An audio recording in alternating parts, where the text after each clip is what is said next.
মনে রাখবেন 14ই ফেব্রুয়ারি থেকে নিষেধ করে লাভ নেই, কারণ 14ই ফেব্রুয়ারি ওই সকল মানুষ যায় যারা তাদের রবকে বোঝেনি।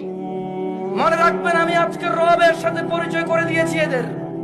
এরা যদি মনে করে 14ই ফেব্রুয়ারি যাবে আর ওদের মৃত্যু হবে ওই অবস্থায়, আর তাদের কোন ওলি মুর্শিদ আছে যে তাদের কবরে যাবে 14ই ফেব্রুয়ারির ওই ও নষ্টাপনা নোংরা ও অশ্লীলতার ওখানে গিয়ে তাদের কবরে গিয়ে কেউ তাদের রক্ষা করবে, ওলি আর মুর্শিদা আছে, আমি আর আপনি কি করতে পারি?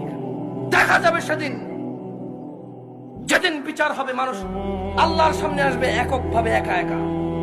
সেই দিন দেখা যাবে ইয়াউমা ইয়াফিরুল মারউ মিন আখিহি, যেদিন মানুষ পলায়ন করবে তার ভাই থেকে, ওয়া উম্মিহি ওয়া আবিহি, তার মা আর তার বাপ থেকে, ওয়া সাহিবাতি ওয়া বানি, তার ছেলে এবং তার সন্তান থেকে।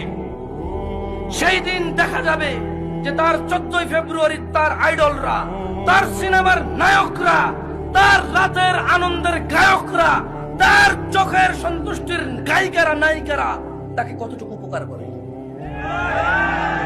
ওকে আমি 14ই ফেব্রুয়ারি থেকে নিষেধ করবো না। আরে ওর ইমানই নেই, ও মুশরিক, ও আল্লাহর সাথে শিরক করে 14 ফেব্রুয়ারি কি আবার এখানে? কোন মুসলমান যে আল্লাহকে সম্মান করে সে যেতে পারে না।